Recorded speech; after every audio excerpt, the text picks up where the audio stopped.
So when you come to these highly populated lakes like this that are full of carp, obviously all summer they've been hammered, caught on hard pellets in the margins with ground bait, they start to wise up, they start to want little smaller particles.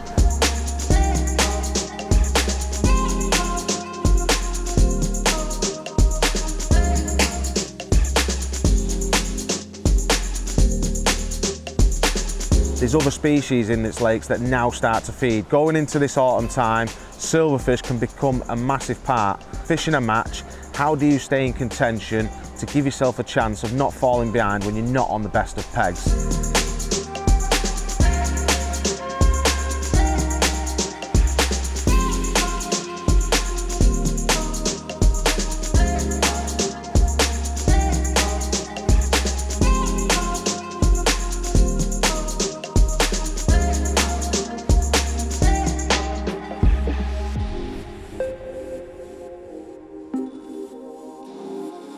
Today I'm going to be targeting skimmers, roach, hybrids, anything that swims, plus an odd carp. It's a method today that I'm going to be fishing with ground bait, worms, casters, dead maggots, natural baits, trying to catch anything that swims, but also trying to catch the right size fish. It's no good me going in there trying to catch roach all day shallow.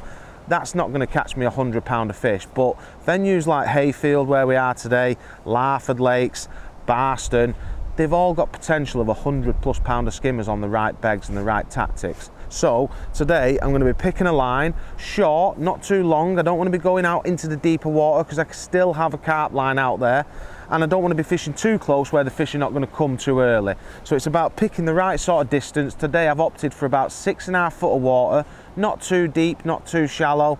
If I went any further, you could be fishing in 10, 11 foot of water, then the fish might want to start coming off the bottom. And I think today loose feeding is going to be key. So again, fishing in really deep water, you might bring the fish off the bottom. If I fish too close, the fish might not arrive early enough, and you need to be getting bites on this line. So I'm going to run you through all the tactics, all the bait that we're going to be going through. But today, like I say, this session is all about keeping yourself in touch, you know, and not going to your peg sometimes and thinking, especially if you're match fishing and thinking, you know, I've got no chance there, it's rubbish. Some of these lakes have got potential to keep you in contact with the leaders, or at least, you know, not drop too far behind if you go about your peg the right way.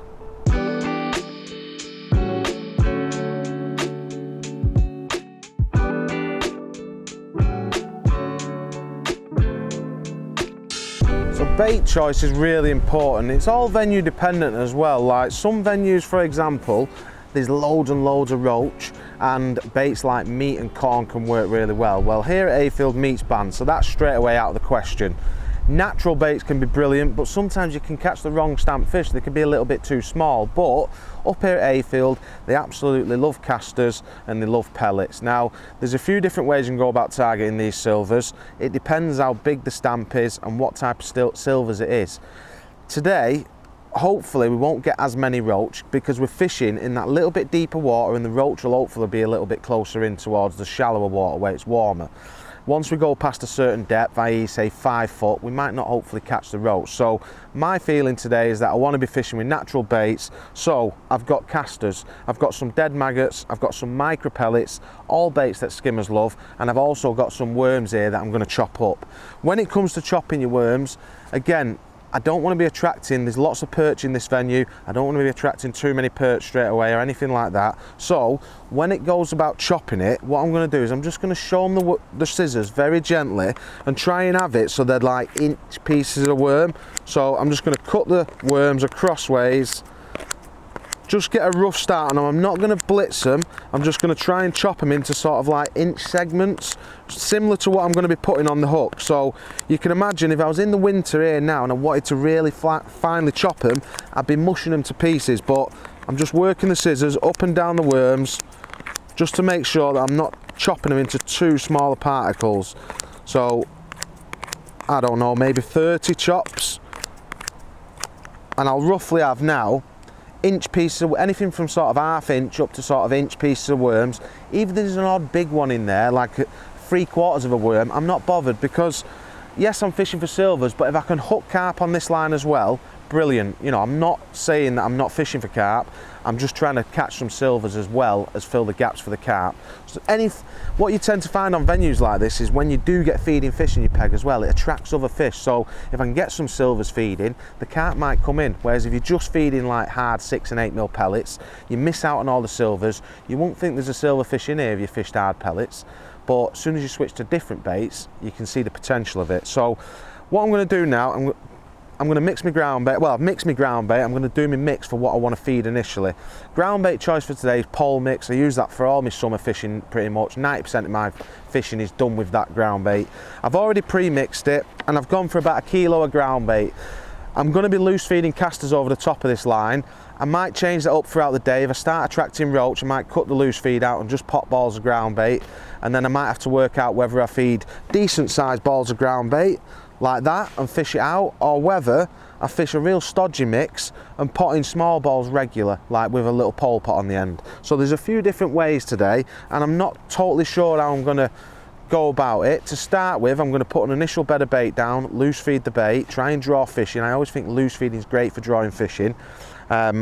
And we'll just see how the day pans out basically. But ground bait wise, I've mixed up 1 kilo of ground bait. So what I've done, I've took 1 kilo of ground bait and I've gone 2 parts ground bait. So for example, 3 pint of ground bait into my tub, half a 3 pint of water. So 2 part ground bait, 1 part water. Half the water to the amount of ground bait you're going to use, and that's got it to I would say a medium consistency. It's got it to the stage where I've let it absorb the water, I've pushed it through a riddle, and I can now do whatever I want with this. So feeding wise, I want to start off with quite a bit of ground bait. I always like to measure my bait. So 200 mil of ground bait, it looks a lot of ground bait, but when you actually ball it up, it's only going to be a ball the size of, say, an orange. So I'm going to put 4 of them in. It sounds a lot. When you're cupping it in loose, you think 800 mil of ground bait, that's a lot of ground bait, but it's actually not that much. So I put 1, 2, 3, 4. So this is a 200 mil cupping kit that I've got on here. That's what my initial ground bait is going to look like. So you can imagine when it's on the bottom and it's spread out, it's actually not that much bait. Now I want to add some particles to this.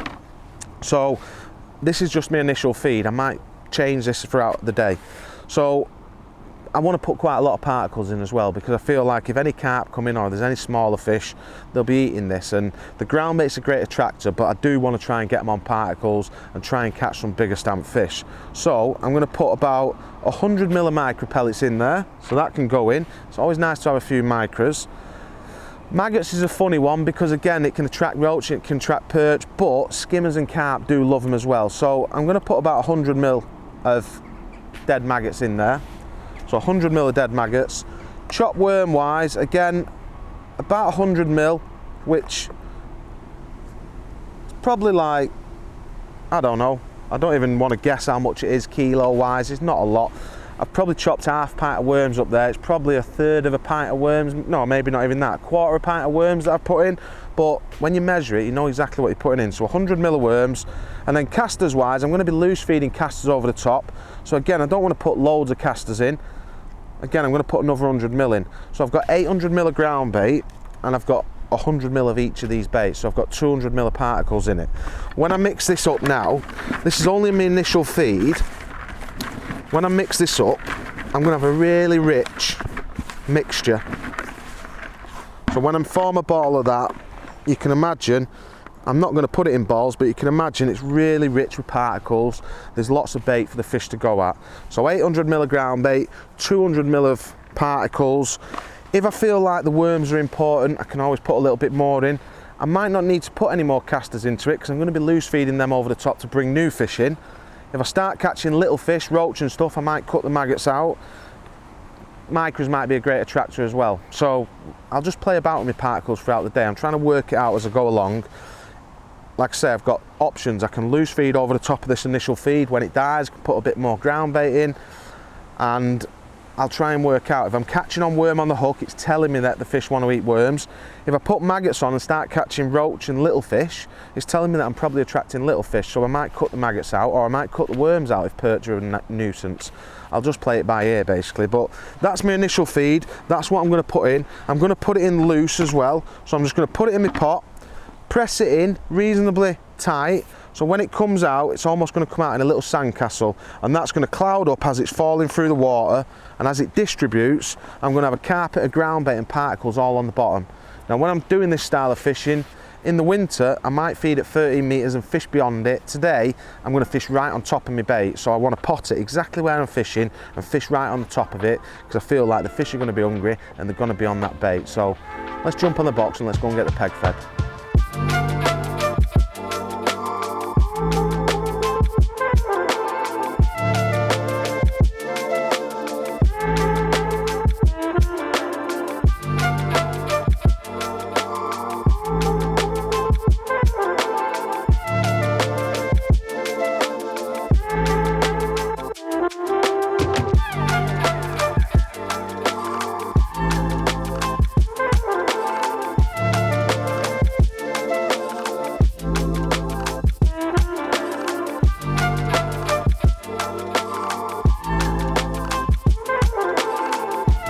Right, so we put the initial bait in, we put 1,000 mil of bait in there, 800 mil of ground bait, 200 mil of particles.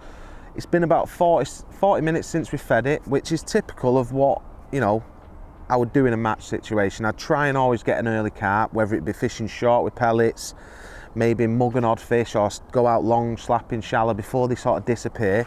Once they've sort of disappeared, hopefully I've given this line enough time to settle, and then I'd be dropping on it, and this would be like mid-match, trying to tick along and catch whatever you can, just try and get some feeding fish in your peg before hopefully finishing off with like some late edge carp or something like that. So like I say, 40 minutes has passed. I can see an odd bubble coming up there. We'll put enough bait in hopefully to last that amount of time. The fish should be settled and arrive there now. So starting off, I'll run you through my rig quickly because it is a bit unique to the norm. It's not a typical skimmer rig.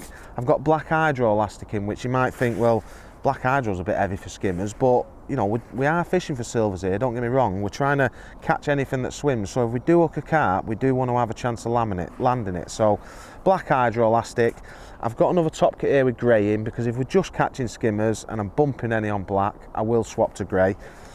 019 mainline, 2 number 8 cubes as a back shot, just to sort of help pull that rig back towards me, and I've got a short line between my float and my tip.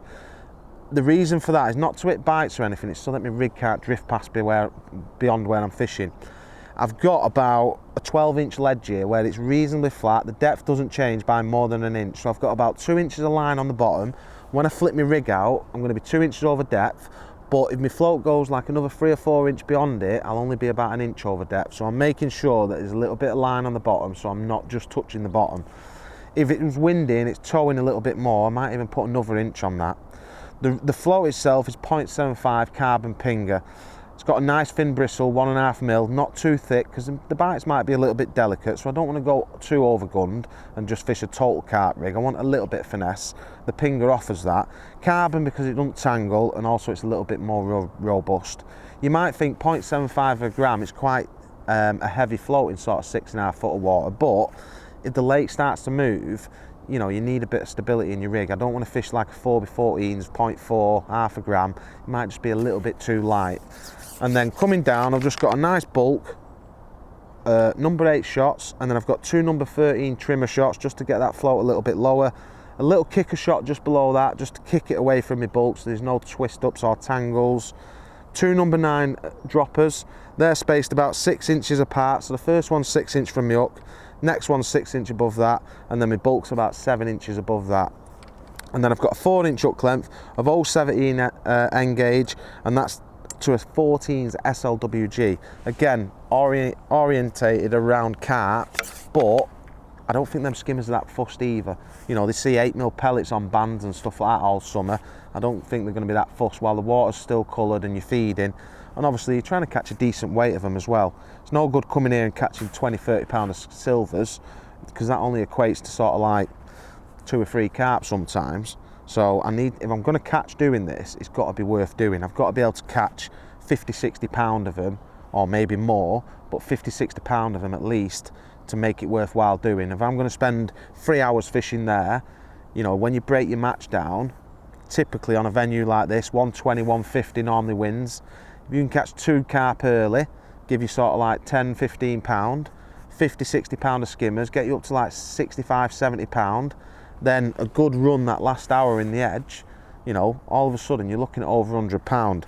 If you hook a few carp on this in between, you get lucky, you know, then you're looking at like 150, 160 to win. So worm wise, I don't want massive big fat worms. This is quite important because I'm fishing for, you know, skimmers, anything from 8 ounce up to 3, 4 pound.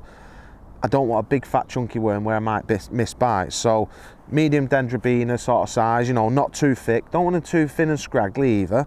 And then what I'll do is I'll nip off about 1 inch of it. So I've got about 1 inch, 1.5 inch piece of worm. Your little excess worms, you can chuck them in your little pot, because remember, we've not chopped as worms mega fine. So chuck them in there, don't waste them. Don't chuck them back into your worms because it can end up killing your worms. And that's it, that's my hook bait for the job. And then I'm not going to loose feed anything at the moment. I'm just going to fish this peg out until my bait runs out. And then, you know, if we're getting some roach, I might start loose feeding to try and draw new fish in. We might need to pot little stodgy balls. We'll just see how it pans out. So let's go and have a look. First chuck out there. I'm expecting the fish to be there because I can see bubbles coming up. So whether the carp or skimmers, I'm expecting some fish to come up. So I've just chucked my rig slightly past where I'm fishing, let my rig straighten out because I don't want it to drift too far down that slope, and then I'm fishing there now. Nice and positive, straight down to the bottom. I'm not looking to catch fish on the drop. Hopefully I've got enough bait on the bottom where they're settled, and we'll just see what happens here now. So little tiny sign there straight away. There we go.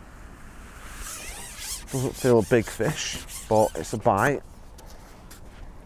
It's a little skimmer, probably 4 or 5 ounce. Oh, just slipped out my hand then. Just clean that snot off. So at least we've had a bite straight away. Sometimes loose feeding will bring them bigger stamp fish in, so we'll just see how his peg pans out to start with. If we catch a few fish off this and it dies, sometimes what will happen is the fish are there in the area and an odd one's coming to it, but you need that bait falling through to get them to follow it down.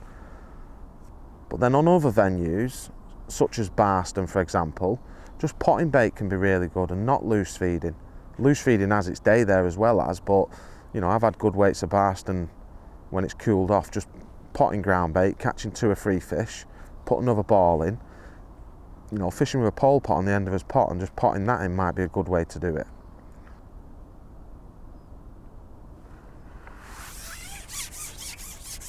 There's the next little bite again. It's only a small fish, not really the stamp we're looking for, only like 4 ounces.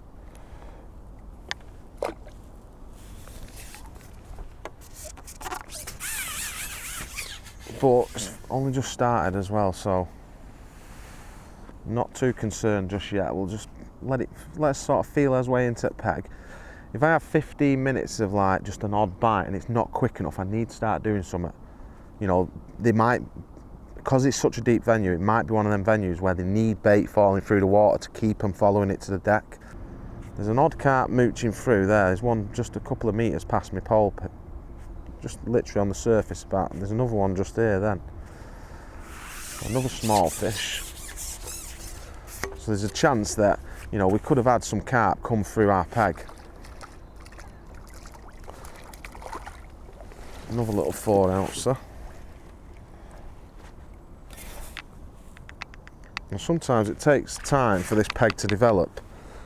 Probably had 3 skimmers there for probably just under £1. It's not ideal, but if I can catch, I want to be catching like minimum £15, but probably like £20 an hour if I can on this. If I can get £20, £25 an hour, that's mega.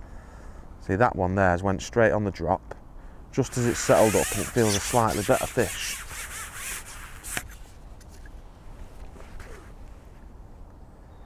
So is this a bream or a little carp? There's some little stocky carp in here. Definitely not 4 ounce skimmer. It's actually a A little carp, yeah, a little stock of carp.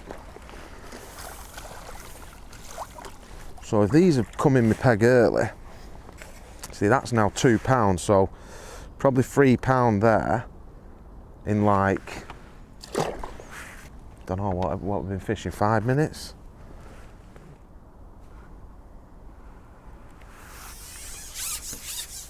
There's another fish. Again, it's not the intended skimmers we wanted. Is it another little carp? It is, it's another little carp. See, I weren't really planning on catching these, but I'll take them. You know, a little 8-ounce carp. I'm not bothered what I catch, it's all about catching anything that swims and just keep putting them in the net. So what I'm going to do, I'm going to keep fishing this line out until it dies. When I feel like it's died, because I don't feel like it's got going properly yet, but I don't feel it's strong enough yet either. So again, something might need to change. I might need to start potting little balls of ground bait regular.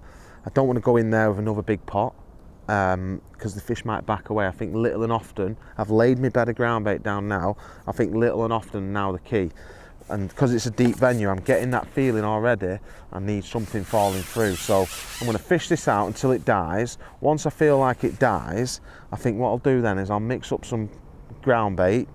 I feel like worms are all right at the minute. I'm going to try maggots shortly as well, just to see whether we catch one on that.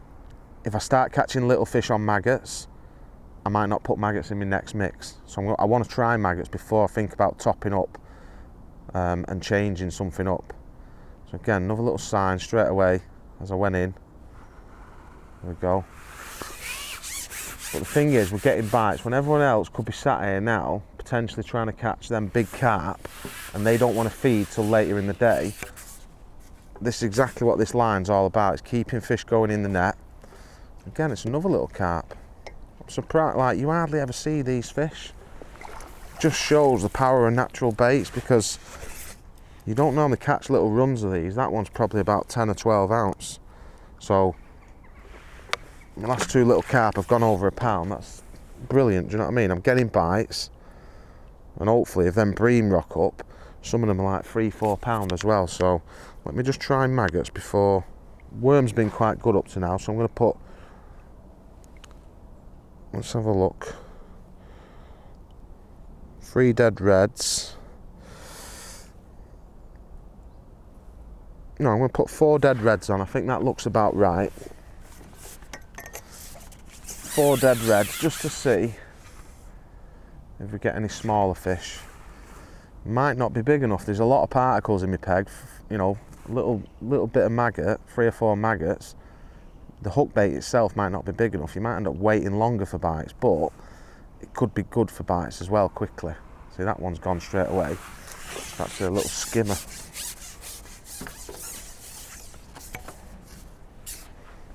it's a bit more of what we're after. Don't mind catching them little carp.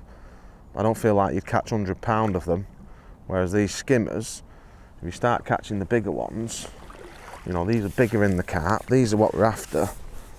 These are like, that's probably £1.25. That's probably one of the smaller ones, to be fair.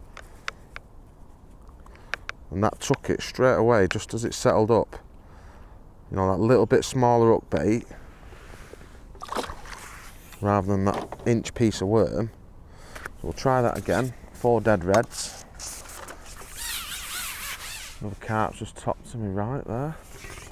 There is some carp down in this area. Not up to one of the big ones yet.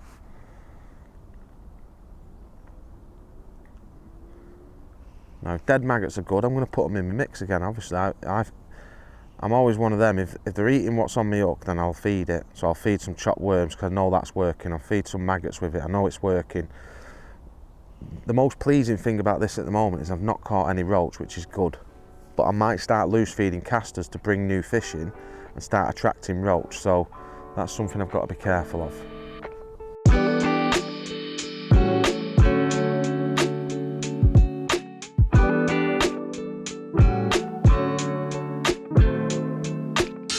Right, so I've fished that line for about 40 minutes now, and I've been getting bites, caught some little carp, caught some skimmers up to like £1.25, but I've not had any of the big bream yet.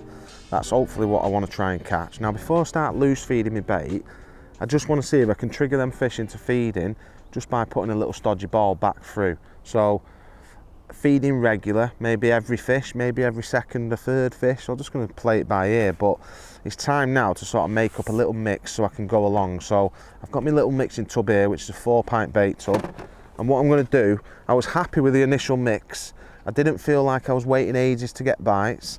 I didn't feel like there was too much bait in my peg and they couldn't pick it out, so I'm going to go with a similar sort of mix. So I'm going to take, you remember at the start I put 800 ml ground bait in. I'm going to take probably, I'll go 800 ml again. I'll do exactly what I did to start with. So 800 ml ground bait. And then we went, I was happy with the maggots, so I'm going to put some maggots back in there. So 50 ml maggots, 50 ml chopped worms. Put that in there. And then I'm going to put 50 ml micras. And then 50 ml, sorry, 100 ml of worms, maggots, casters. So it's exactly the same as what I did at the start. So I've got a nice rich ground bait. I'm going to mix that all together. And this is the beauty of pole mix, is it's very versatile with what you can do with it. So I'm going to mix all that together. You can see there I've got a nice rich mix. When I make these little balls of this now, you can see there's going to be lots of particles in there. I'm going to feed little stodgy balls like that. Now if I fed the ground bait as it is, you remember I put it in loose at the start so I could create a big carpet and a big bed. Now I want this bait to go down and I want the fish to work at it and try and pick the bait off, and as it breaks down there's going to be lots of food in there to hold them. So I don't want to feed it loose. I can't do that every chuck. It's going to bring the fish off the bottom. And likewise, if I feed it pretty dry as it is now, it's going to break up either before it gets to the bottom, which could bring fish off the bottom, or it's going to break up instantly on the bottom. So what I'm going to do is stodge this up now. So just keep adding water to this. I'm just going to get a bit of water into it. You just do this as what you feel's right. So I want it a bit claggier than that, so a bit more water. You can see here I'm just mixing it all around. I want to be able to just pick it up, one little tiny squeeze, and nothing's really coming off it. So I'm really clagging it up, almost ruining it if you like. I wouldn't say it's quite paste-like, but it's similar. So I'll just grab a little ball there and just think, what's that like? It's quite stodgy, a little bit pasty type. I can just put that in my pole pot and imagine odd little bits will come off it, so a bit of cloud, but not much. And I can just put it in my pole pot and it'll just go straight down to the bottom. When I put it in my pole pot, what I like to then do, sometimes I don't even form a ball. If I feel like I'm getting fish coming off the bottom, I might form a ball, but sometimes I just sort of like squeeze it once and just put it into my pot. So as it comes out, it's almost like there's an odd bit coming off it, but because it's really stodgy and wet, it's almost made its own ball. As you roll it in your hand, it almost makes its own ball, little bit like jelly texture. But I'm not going to sit there making balls of it. I'll just literally can grab this, put it in my pot, and as I smidge it into my pot and tap it out, it's already made its own little ball. Most of that will get straight to the bottom, or at least get 3/4 of the way down my peg. So what I'm going to do, put this here, just for ease of feeding, put that there. We'll have a little go now, just to see if this is any better. It might not be, loose feeding might be better. Obviously when you're loose feeding, you're drawing fish in with the noise of the casters. This isn't really making much noise, and you're spreading your bait out as well a little bit. You know, when you loose feed, I feel like you create a bigger area and the fish can graze more. So one little squeeze into my pole pot. I've actually got a large pot on here, so the large size pot, one little squeeze into that pot, just give it a little smidge just so it doesn't actually fall out. And when I go out here, it's important now that I don't drop my ball away from the surface, because if I do, it'll hit the surface with a bit of an impact and a cloud will come off it. I don't want that. I just want to put my pot almost on the water, so as I go out there, I'll flip my rig beyond where I'm fishing. As my rig's settling, I'll turn my pot and put it on the water and just let it melt out the pot like that. I don't want anything coming off on the impact of the ball hitting the water, because then I'm going to get a cloud going through the water, and I don't want that. I feel like it's clouding up too much. I might even add a little tidgy bit more water to it. When I put this ball in now, any fish that are lingering will come back to that little spot, and we can build this peg back up to what we need it to be.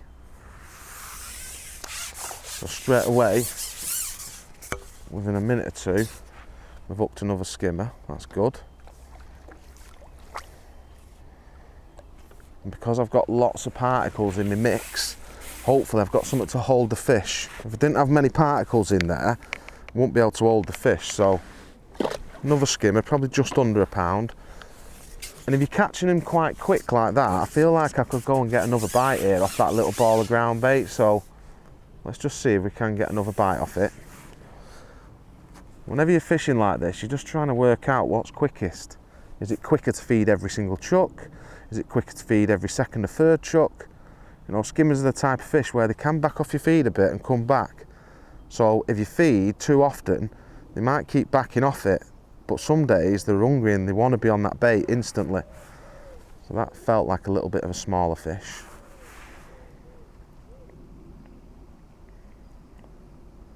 I can see a bit of bubbling there now. So whether it's a carp or something's had that on the drop then.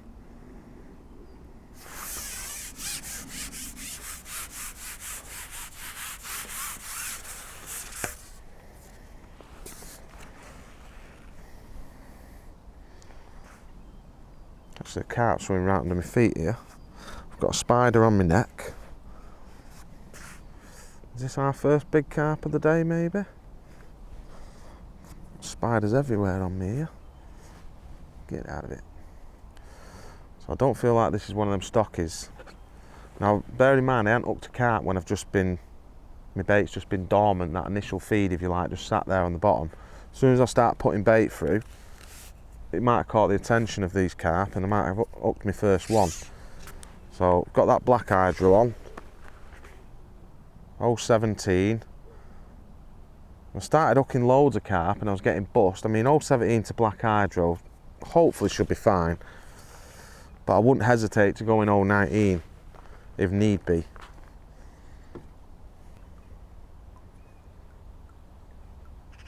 I'll take my time. They do pull a little bit. I think it's just the nature of the deep water here. They fight. Don't think it's a massive carp. You can get some 10, 12, 15 pound fish in here, but I don't think it's that big. It's about 4 or 5 pound maybe, a little common I think.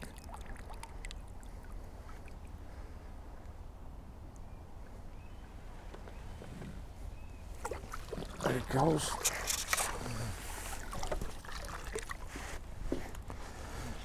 Clean as a whistle in the mouth. So that was a skimmer off that first initial. And then we went back in and we caught that carp. Get away, spider. But that's a bonus. Probably 4.5 pound maybe. 4 pound I'd say. Yeah, 4.5. I always underestimate.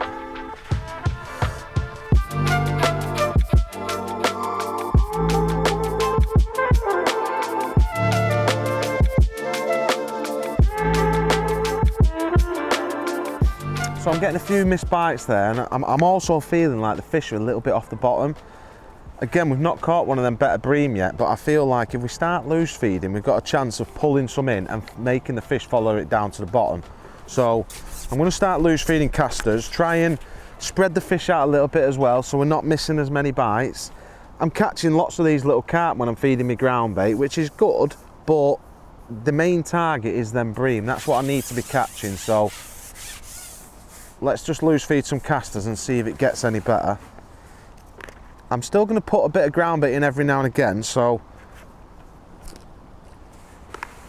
if I feel like casters only takes me so far, i.e. catches me 5 or 6 fish, and then my peg starts to fade, you know, they might still want a ball of ground bait every now and again, in which case I'll literally just go out there with my big pot and just put in like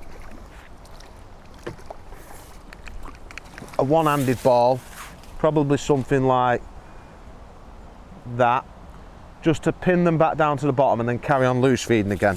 What that ground bait does, it just gives them an area to focus on. So a small fish again there, might take a few minutes, maybe 10-15 minutes to draw them in. I'd be amazed if there's no bream there. I just don't feel like I'm feeding in the right way. So rig out, quite positive with the casters. So I'm going to give them 2.5 pouchfuls of casters there. It's quite deep. I want to make sure there's a lot of mouths to feed down there. My only worry is if I start attracting little roach when I start doing this, but it's definitely going to be drawing other fish in. Once you've done it a couple of times, you get to know the venue then, but it's knowing what your options are. Like I say, some venues, potting and fishing it out can be good. Other venues, potting every chuck, potting every second or third chuck can be good. And then other venues, loose feed can be good.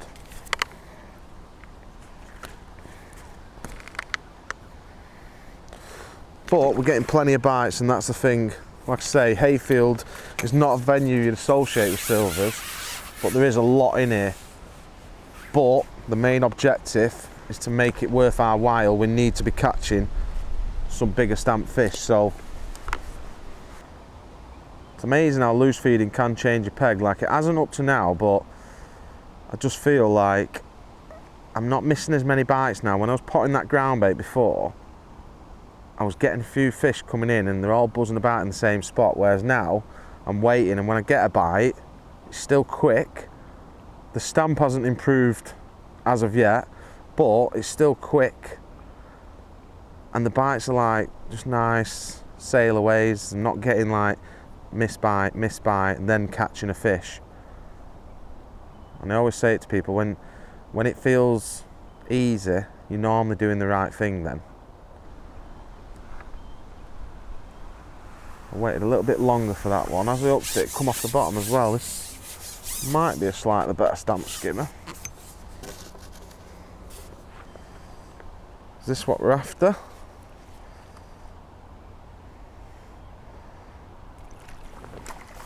It's a better one. It's actually just under its wing, that one. But like they're the ones we want to be catching, them and bigger.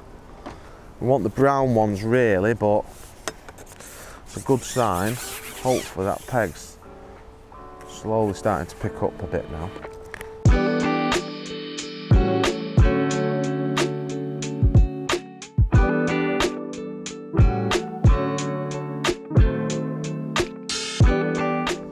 That looks a slightly better stamp fish.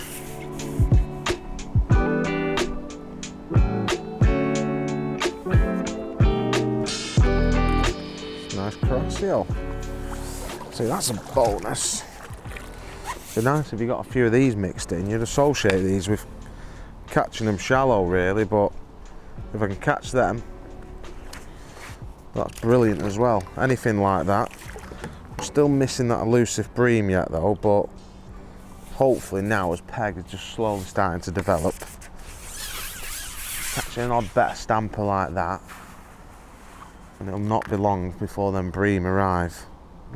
Loose feeding definitely feels easier to catch than potting, and it's also a lot quicker. I'm not having to fill my pot up. I can just go out there, loose feed some bait, catch a fish.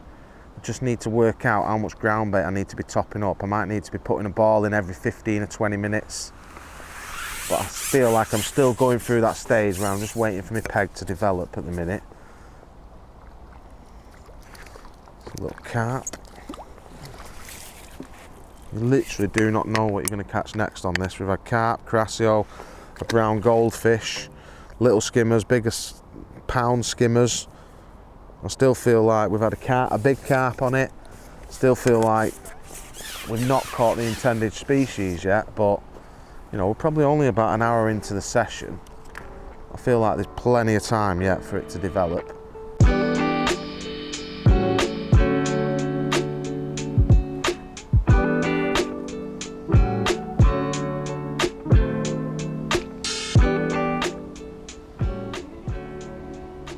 That's not a skimmer. Be another carp, this.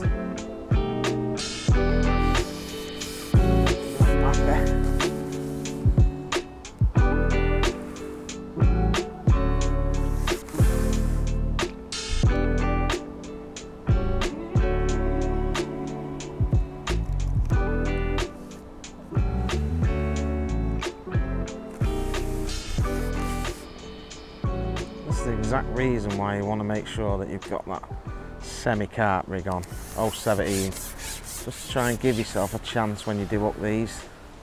If I'd have hooked that on grey hydro, I feel like that would have bust me, because it run off a little bit there. I'm slowly getting a bit of control on it.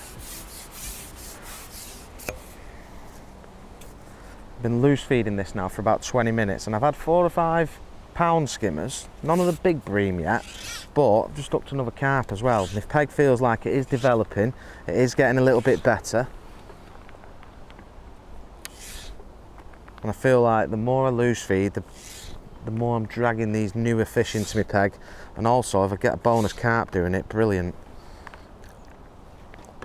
So see if we can get this one in. Like I said, if we could catch 2 of these an hour, that'd be unbelievable, because we're getting a bite every chuck, plus an odd bonus one of these. Ooh, just got me wet through. Splash me. Smack bang in the top right-hand corner, left-hand corner of its mouth. Come here, mate. There we go. Probably, I'm not going to pick him up, probably 7-8 pound. Good fish. Definitely 7. Near 8.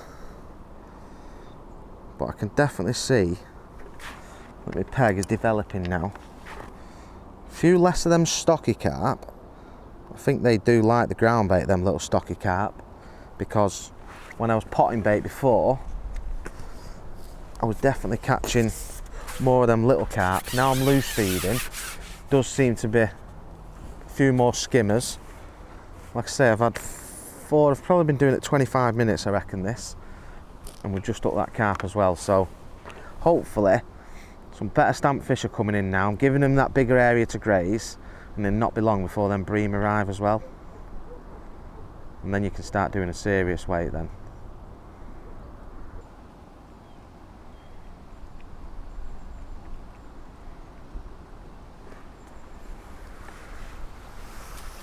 There we go, we have his first decent flying skimmer.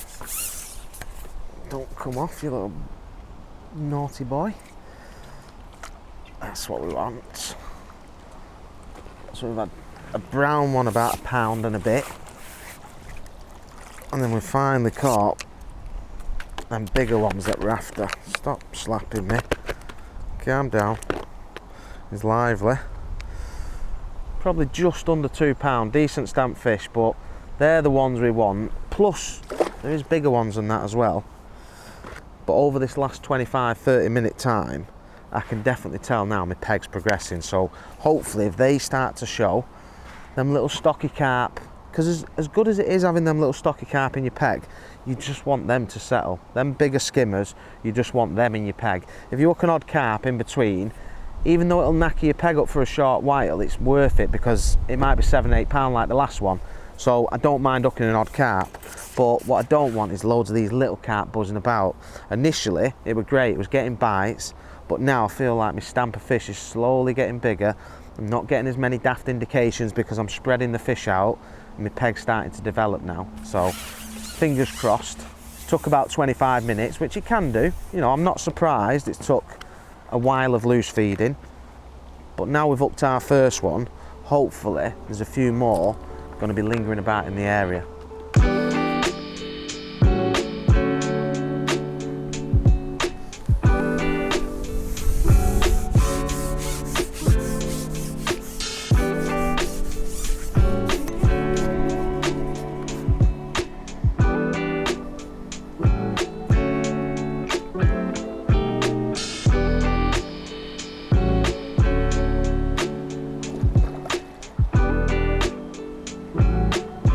I thought that was a skimmer then, it's actually a small carp, I think. The peg's developed lovely now. I'm catching quality fish. The little skimmers seem to have gone. The little stocky carp seem to have gone. Getting a lot more of them pound and a half skimmers. Chuck an odd one of these into the mix. Like you literally don't know what you're going to catch next. These are not the type of fish that you catch shallow if you're slapping a pellet or if you're fishing like long on the bottom. These are definitely fish that you're only really going to catch on smaller baits.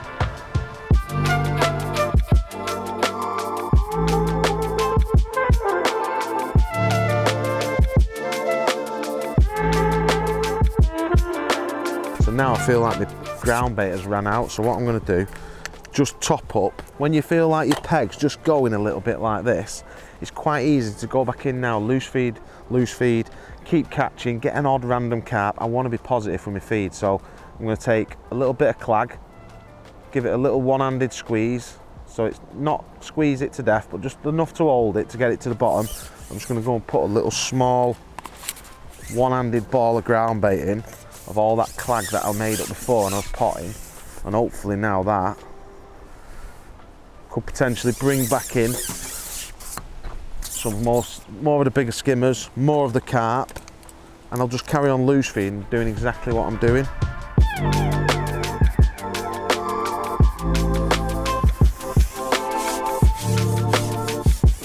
So there, just put that ball of ground bait in.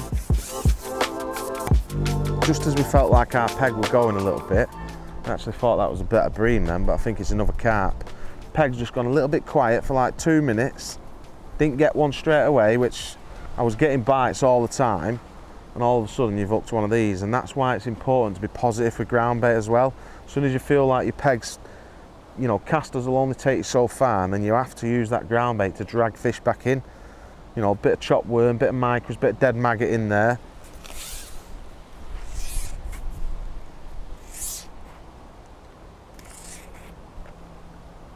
And this is why fishing for a bit of everything and trying not to be selective, just trying to catch carp. When you're a little bit selective, you don't always get as many fish in your peg, and you're left with no bites basically. So this feels like one of them bigger, older warriors. Feels a heavy fish. Just take your time with it. It's amazing how many times, like, if you were fishing hard pellets on that line, you'd only be looking for 4 or 5 bites throughout the day. Whereas we've caught them 3 or 4 fish, plus all the silvers to go with it. That's not including like the big bonus bream that are in here. You know, if we could get them, we'd have caught even more of a weight. But we've still caught loads of like 8 ounce to pound and a quarter fish. Them little stocky carp, a couple of crassios, a goldfish, brown goldfish.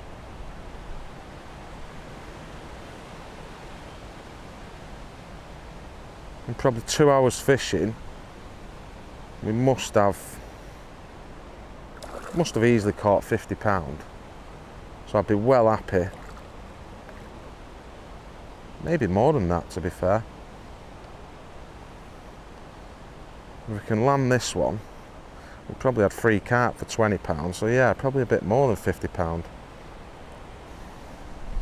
It's a good fish this, so I'm just taking my time. I don't want to pull his head off. I've got 017 on, which hopefully should be fine. 14's SLWG. Just trying to keep the pressure on the fish, but trying not to pull it too much. I don't want to let any elastic out and try and let it get a run on me. 16's hook.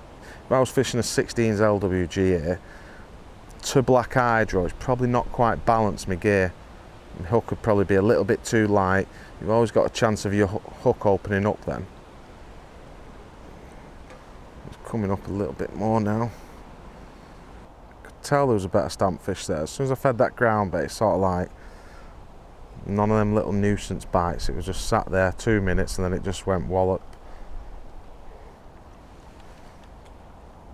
This is the exact reason why I wouldn't want to fish 015, because I feel like I'd be borderline potentially getting broke now. Just by having that carp rig on, that 019, 017 hook length, slightly bigger hook, 14's hook, just gives you a chance when you do hook these bigger, older warriors. No keep nets in, so he wants to go under that pallet.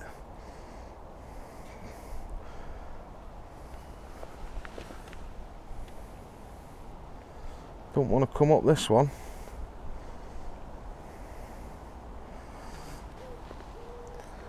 Just trying to get that angle, but he just keeps wanting to go under my feet. You can keep it low, you can normally bring him up a little bit, but the problem I've got now is he's too close to me to get that angle to bring him round.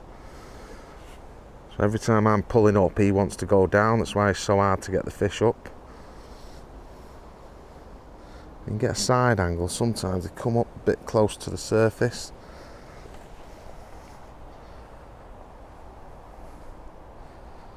Here he comes. Oh yeah, it's a nice fish. He's jumped out of the net again. There's a nice big mirror.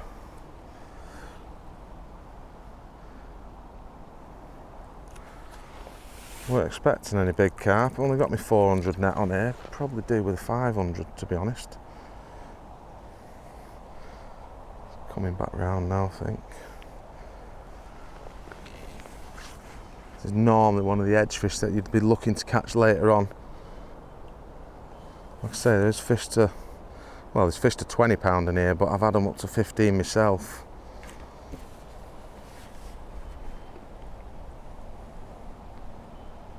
I'm determined to get him in now, so I don't want to pull him and end up losing him after all this. Is he coming up a bit? There he comes. There we go. A double figure fish.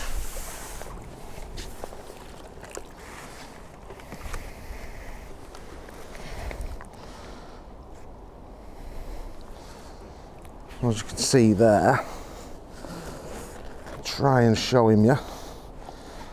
Big old Hayfield unit. And this is why fishing with natural baits, these fish, they've seen it all before. 6-8mm pellets. You know, you might catch a few of them in the margins, fishing with like ground bait and dead maggots. But by fishing that way, with worms, casters, maggots, people think you can't catch them type of fish, but by being positive with the ground bait, you know, put that ball of ground bait in then, straight away gone in, hook that carp. I'll continue to loose feed. I don't want to just keep potting balls of ground bait because I won't catch as many silverfish in between. Loose feeding definitely made me peg better. It's bringing new fresh fish into my peg. I would probably now, if I was continuing the process here, I'd probably go in, loose feed for maybe 10 fish. I might catch 10 skimmers and a small carp. Might take me 20 minutes to catch that, and I might catch 10 pound of fish doing it. And then all of a sudden, you might get another bonus carp like that. But that today is an example of, like, when you go to these venues, don't always just think carp, carp, carp, big pellets. You know, don't be too selective. There's plenty of other ways to go out on these venues, especially where there's some bigger silverfish to be had, and also carp will come in as well. Pick the lines where you can catch them as well. Like, you know, don't be going too far. Pick a nice depth of water. Here today, I've got sort of 4 foot close in, 6, 7, 8 foot on the slope, and then it probably starts to level out a little bit. Still going slightly, but if I go to 13, 14 meters, I've probably got 10, 11 foot of water, so I don't want to be doing it out there. I can fish pellets shallow out there. I can do my other stuff out there. That short line, where the carp don't come till later on, that's probably your best line, because you'll catch skimmers there, and then obviously your margins for later in your day, which, you know, we'll do other videos on and give you an idea of how to catch them. But that line there, catch anything that swims, try and keep fish going in the net, work out the feeding. Like I say, today caught a few fish off that initial feed, but there was a lot of smaller fish. As I've loose fed, the fish have got bigger and bigger. But it's not just about loose feeding, it's about using that ground bait as well to drag new fish in. Ground bait is a great attractor, and it changes your peg up. Sometimes feeding it in just a little pole pot, you create too many missed bites, too many fish in one little spot. So loose feeding, whatever bait it may be, could be maggots, could be casters, it's all venue dependent, but loose feeding to create an area, and then using that ground bait to drag bigger stamp fish in and make the fish go back down to the bottom and pinpoint them. That's what the ground bait's great for. So yeah, I've had a fantastic day. I think we're going to call it quits on there. because there's a night match on today, so we ain't got much time. We need to be getting back off. But I hope you enjoyed it, and we'll see you on the next video, and hopefully you picked a few tips up from this one.